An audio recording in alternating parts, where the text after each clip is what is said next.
तमाम महाराष्ट्रातून आलेली सर्व सरपंच मंडळी, माझ्या अगोदर आदरणीय सदाभाऊ यांनी खूप सुंदर असं मार्गदर्शन केलं. दत्ताभाऊंनी सुद्धा मार्गदर्शन केले.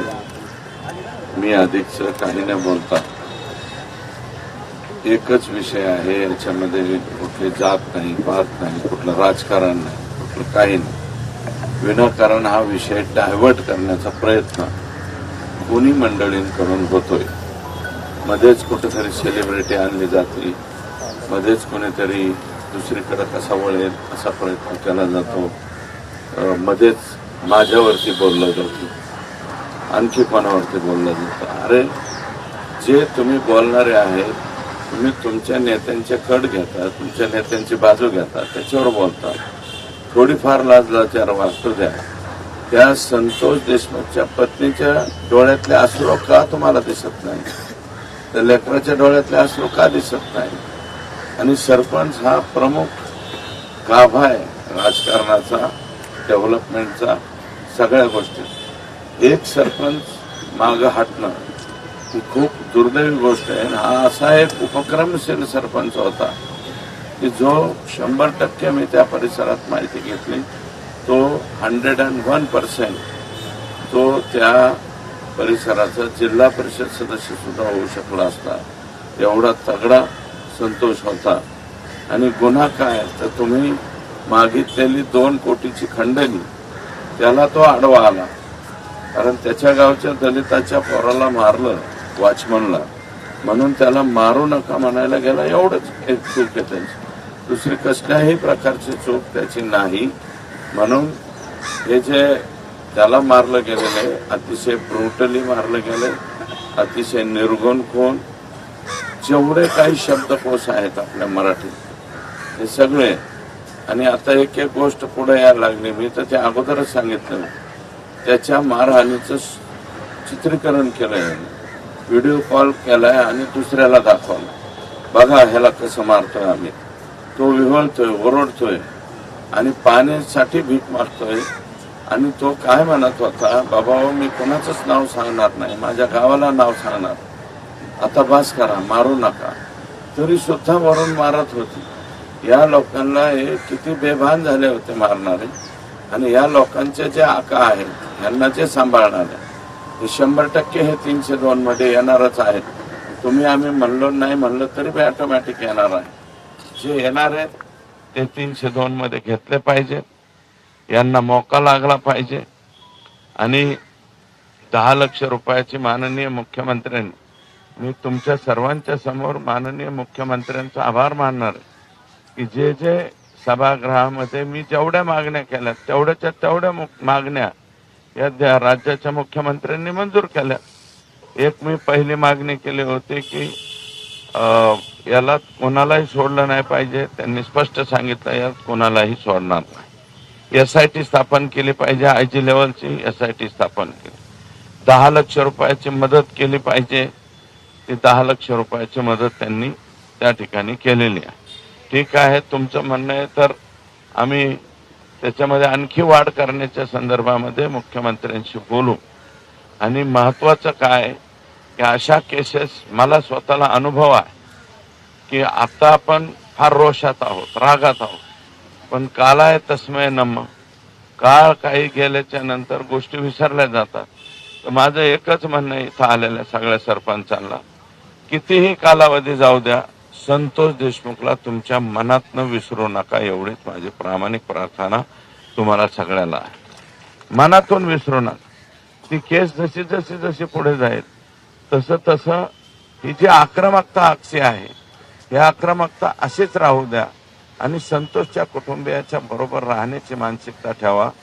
आणि दुसरं, मी स्वतः या सगळ्या, आता आज आम्ही उज्ज्वल निकम यांची ऑर्डर कशी निघेल इकडं पाहतोय.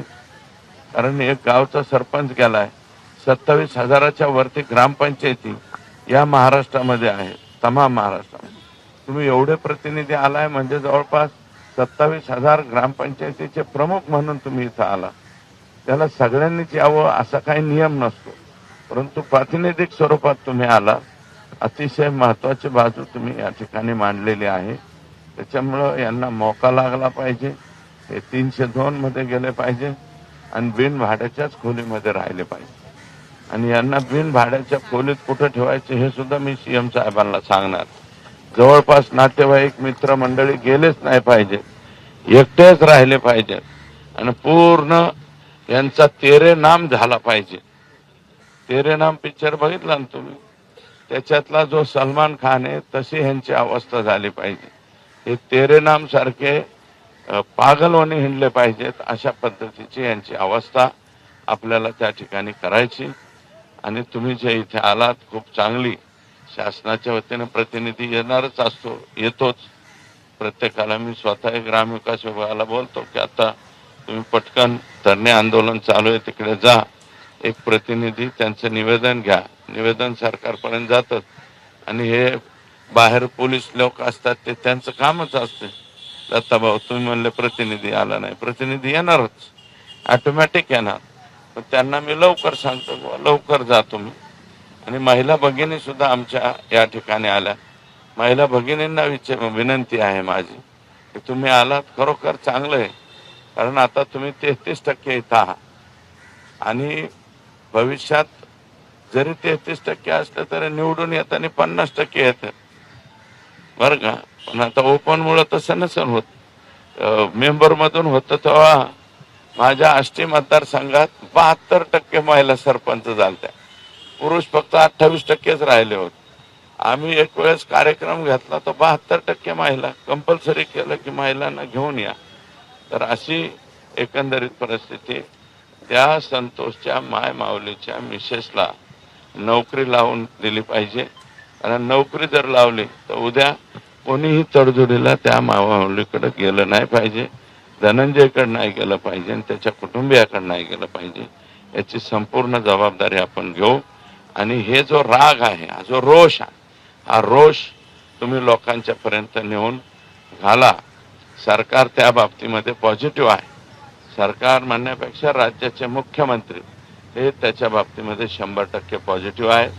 हे आपल्याला मान्यच करावं लागेल. आणि बॅरिस्टर AR अंतुले साहेबांच्या नंतर सरपंचाच्या बाबतीत जर पॉझिटिव्ह कोणता मुख्यमंत्री राहिला असेल तर तो फक्त देवेंद्र फडणवीस. मधल्या कोणत्याही मुख्यमंत्र्यांनी एवढं पॉझिटिव्हली सरपंचाकडे बघितलेलं नाही, तेवढं त्यांनी निश्चितपणे पाहिलेलं आहे.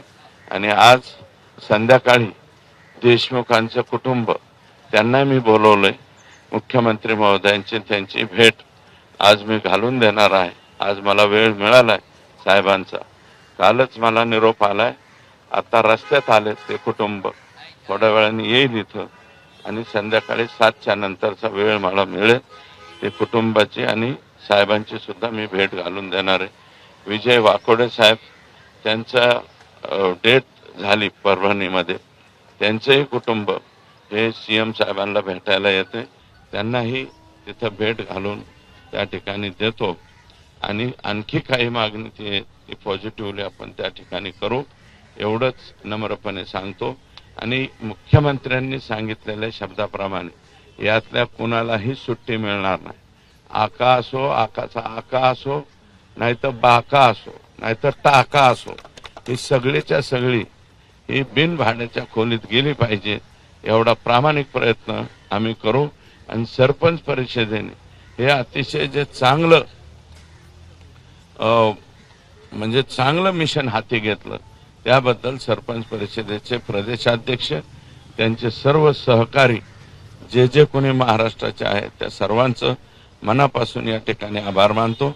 आणि आपण ज्या भागातून आलात त्या भागातल्या लोकप्रतिनिधींना आणखी जाऊन भेटा की हे याच्या बाबतीमध्ये कुठेही तुम्ही चुकीच्या लोकांच्या बाजूने राहू नका, एवढीच विनंती तुम्ही करा. अशा प्रकारची विनंती करतो आणि या ठिकाणी थांबतो. जय हिंद, जय महाराष्ट्र. ABP माझा, उघडा डोळे बघा नीट.